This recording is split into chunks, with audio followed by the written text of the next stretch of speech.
Good morning, children. So let's continue our first chapter, that is the lost child. And definitely, this will be our last class for this chapter. From many days it's going on, hope so. Now will come to an end. So, in the last class, we came to know that the child who got lost in the fair, he was just moving everywhere in all the directions in a panic mood just to search his parents.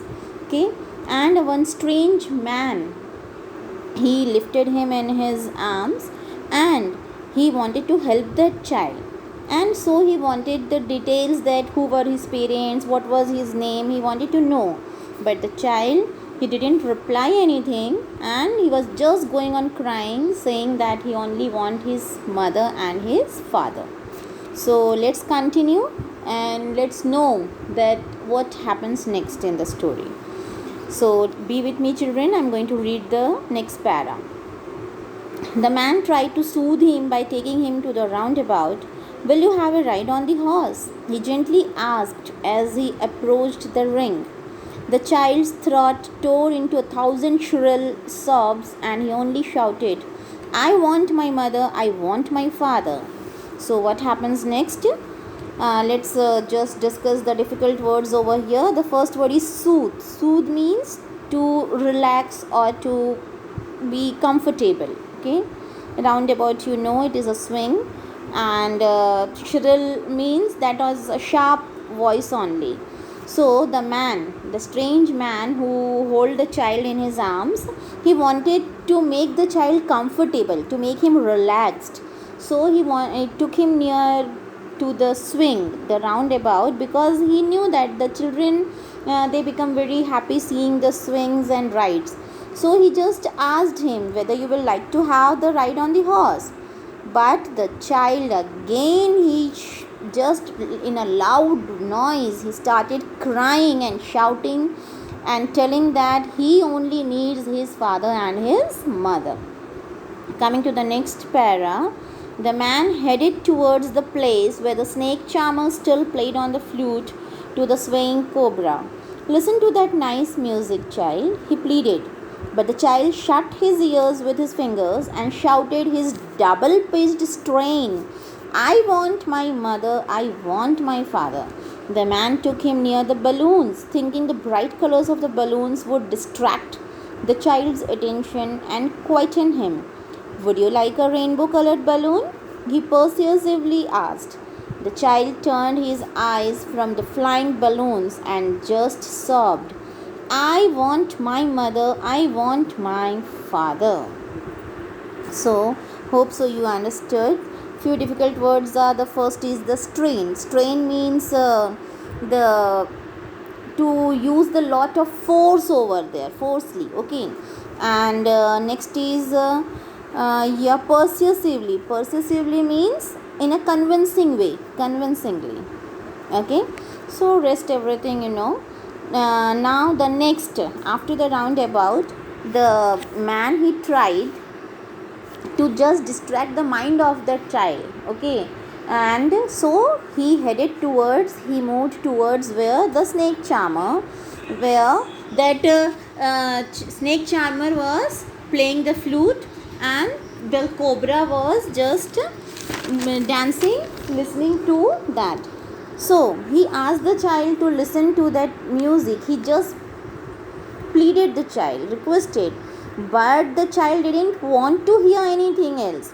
He shut his ears with his fingers and he shouted aloud, okay. In what way? Using a lot of force more, that he needs only his father and his mother. The next, the man thought that okay, no problem. So he was going on trying just to distract the mind. Now he took him near the balloon seller. He thought that seeing the bright shining colors of the balloons, the child's attention would be distracted from his parents, and he may stop crying. So he asked the boy again that whether he would like to play with this rainbow colored beautiful colorful balloons. Persuasively means, I told you, in a convincing way. He was going on convincing the child so that at least he may stop crying. But the child, he never turned his eyes. Okay, and he was continuously going on crying and sobbing, taking the breath in between, and he was saying that he wants his father and his mother and nothing else now. Coming to the next para, the man, still trying to make the child happy, bore him to the gate where the flower seller sat. Look, can you smell those nice flowers, child? Would you like a garland to put round your neck? So see how a kind-hearted man he was, children. Though he was a stranger, but he wanted to help him humanly. Okay, so now the man was still going on trying, and he was trying his best. Next, he brought him near the flower seller. Bore means here carried. He carried him, and he brought him near the flower seller near the gate, and he just asked him, see how beautiful flowers these are.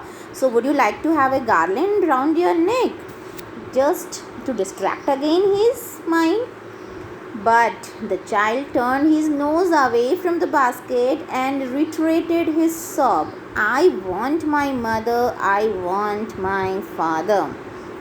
Reiterated means repeated. Okay, so the child, he never wanted to see the flowers, nor he wanted to smell those fragrance of the flowers.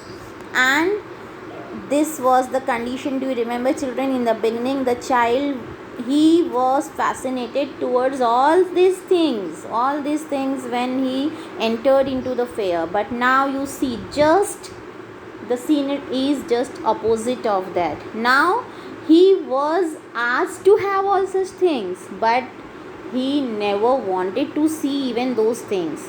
Okay, so just he repeated in a crying way that he only wanted his father and his mother, and he ignored that basket full of flowers. Thinking to humor his disconsolate charge by a gift of sweets, the man took him to the counter of the sweet shop. What sweets would you like, child? He asked. The child turned his face from the sweet shop and only sobbed, I want my mother and I want my father. Now, if you remember the first shop, when they entered the fair, who, the child and his parents, they saw the sweet shop. So, see, just the reverse is going on at the end now. After the roundabout, then the snake charmer, then the balloon seller, then the flower seller. At last we again came to the end, that is in the beginning of that fair, that was the sweet shop. Okay, so thinking to humor means, to make laugh, to make someone laugh or to make someone happy. Disconsolate means very unhappy and unable to be comforted. Okay, so now here the child was disconsolate means very unhappy. Okay, and this man, he thought that let him make him happy in any way. By any way he wanted to make the child happy. Okay, so now what was the next reason he found? He went to the sweet shop and the man asked him, okay, that what sweets would he like to have. But what was the reply of the child? He turned his face. He never wanted to see that. Okay, as you know, barfi was his the favorite sweet over there. When he entered the shop, he demanded that even from his parents. But now he never wanted to see that, and he was going on crying, saying that he want only his father and his mother. And this ends your story, written by Mulk Raj Anand. So this writer has left us to think over this. Okay, it is a suspense now. You all might be thinking, so what happened next? What would have happened, whether the child met his parents or whether he was left alone in the fair? So it's all about to think. Better you think and try to find out the answer. What would have happened? The story can go in any way. It can be the happy ending or can be the sad ending. So just you try your brain, and after our vacation we will discuss in the class. Okay, so at least let's find out what moral we got from this story. Every story has some moral. Yeah, definitely. Those who thought that in this materialistic world, the children, they want to have everything, whatever they see, whatever they get fascinated to, they want to have that. Okay, and they demand everything from their parents, but sometimes the parents, maybe of any reason, they couldn't provide those things, so the children sometimes gets unhappy. But the situation comes when they don't see the parents, and when they are getting all such materialistic things in the world, that time they realize the worth of their parents. Okay, so we just understand that nothing in this world seems more valuable than our parents. So love your parents and always be happy with them.